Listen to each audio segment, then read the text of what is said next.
Good morning, students. I am Dr. Archana Tiwari, Assistant Professor in Business Administration, SPC Government College, Ajmer. Today we are discussing the classification of marketing definitions. विपणन की परिभाषाओं का वर्गीकरण।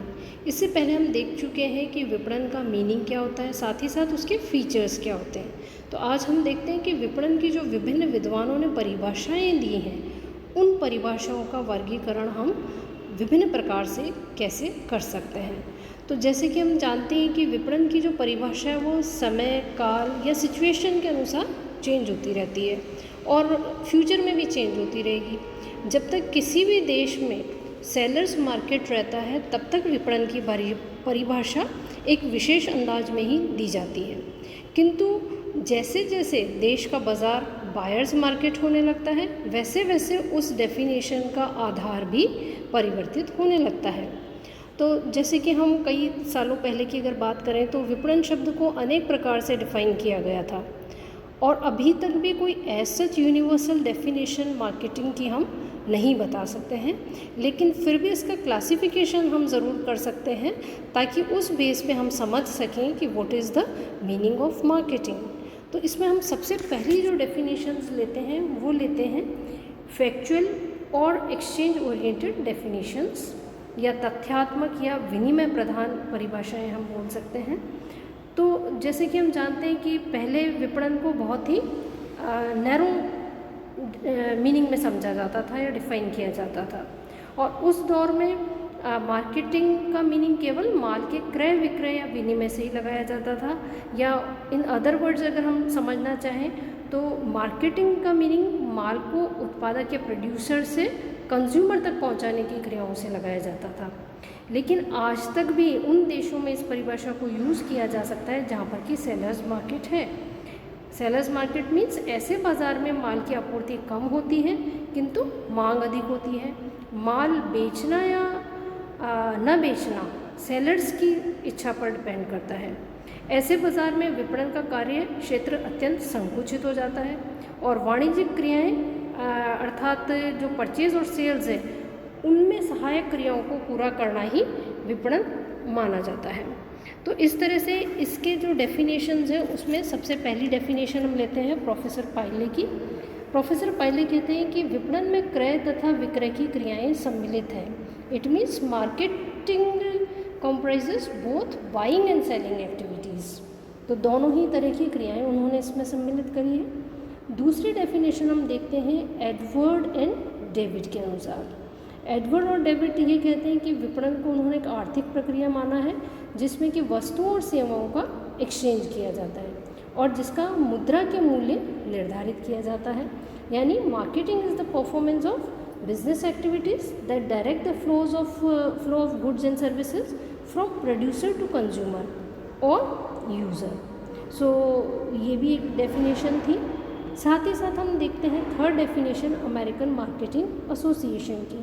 American marketing association के according विपणन उन व्यावसायिक क्रियाओं का निष्पादन करना है जो उत्पादक से उपभोक्ता या उपभोक्ता से के बीच वस्तुओं तथा सेवाओं का प्रवाह का नियमन करते हैं। तो इस तरह से ये तीनों डेफिनेशंस हमें बताती हैं कि उत्पादक से उपभोक्ता तक माल तथा सेवाओं का विनिमय या वितरण करना ही विपणन है। It means from producer to consumers if goods and services are provided और डिस्ट्रीब्यूटेड और exchange then it is known as marketing. लेकिन इन परिभाषाओं से यह स्पष्ट नहीं होता कि कौन सी विशिष्ट क्रियाएं विपणन के क्षेत्र में आती हैं। तो इस प्रकार से हम कह सकते हैं कि इस तरह की जो डेफिनेशंस हैं वो एक तरह से प्रोडक्शन ओरिएंटेड डेफिनेशंस हैं, न कि कंज्यूमर ओरिएंटेड डेफिनेशंस, क्योंकि केवल उत्पादित माल व सेवा के वितरण को ही विपणन मानती है। तो इन्हीं कारणों से हम इन परिभाषाओं को नैरो सेंस में ले सकते हैं या संकीर्ण परिभाषाओं के रूप में मान सकते हैं। सेकेंड डेफिनेशंस का टाइप हम देखते हैं इकोनॉमिक यूटिलिटी ओरिएंटेड डेफिनेशंस, यानी कि आर्थिक उपयोगिता प्रधान परिभाषाएं। तो आर्थिक उपयोगिता प्रधान परिभाषाएं क्या कहती हैं कि विपणन में कार्य जो उत्पादों में समय, स्थान, अधिकार आदि कई उपयोगिताओं का सृजन करता है। तो डिफरेंट टाइप्स की यूटिलिटीज़ इसमें यूज़ की जाती है, उसे हम मार्केटिंग कहते हैं।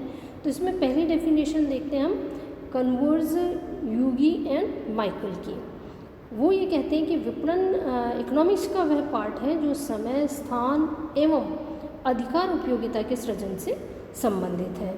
इट मीन्स इन डेफिनेशंस के according marketing is that part of economics which deals with the creation of place, time and possession utilities. और मुझे पूरा यकीन है कि आप लोगों को यूटिलिटीज़ के बारे में पता होगा कि उपयोगिताएं विभिन्न प्रकार की हो सकती हैं, तो मार्केटिंग में भी उपयोगिताओं का सृजन किया जा सकता है।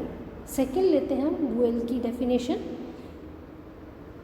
बुएल ये बताते हैं कि सही उत्पाद को सही स्थान, सही समय एवं सही मूल्य पर पहुंचाना ही विपणन है।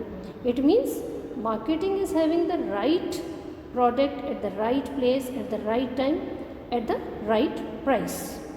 इसी तरह कोटलर की डेफिनेशन अगर हम देखें तो उन्होंने भी उपयोगिता प्रधान परिभाषा दी थी और उनके अनुसार ये कहा गया है कि सही माल तथा सेवा को सही व्यक्ति के पास सही स्थान, सही समय और सही मूल्य पर सही संदेश एवं संवर्धन द्वारा पहुंचाना ही विपणन है। तो it means marketing is getting the right goods and services to the right people at the right place at the right time at the right price with the right communication also and promotion. So this definition was given by Kotler.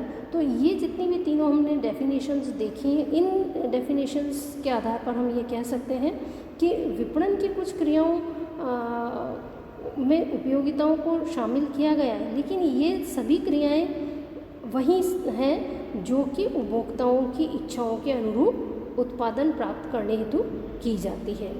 तो ये दो तरह की definitions आप हमने देखी हैं। इसके अलावा भी हम डेफिनेशंस का क्लासिफिकेशन अलग अलग तरीके से कर सकते हैं, जैसे कि लीगल डेफिनेशंस हम ले सकते हैं या कस्टमर या सोसाइटी ओरिएंटेड डेफिनेशंस ले सकते हैं। तो ये हम अपने नेक्स्ट लेक्चर में कवर करेंगे।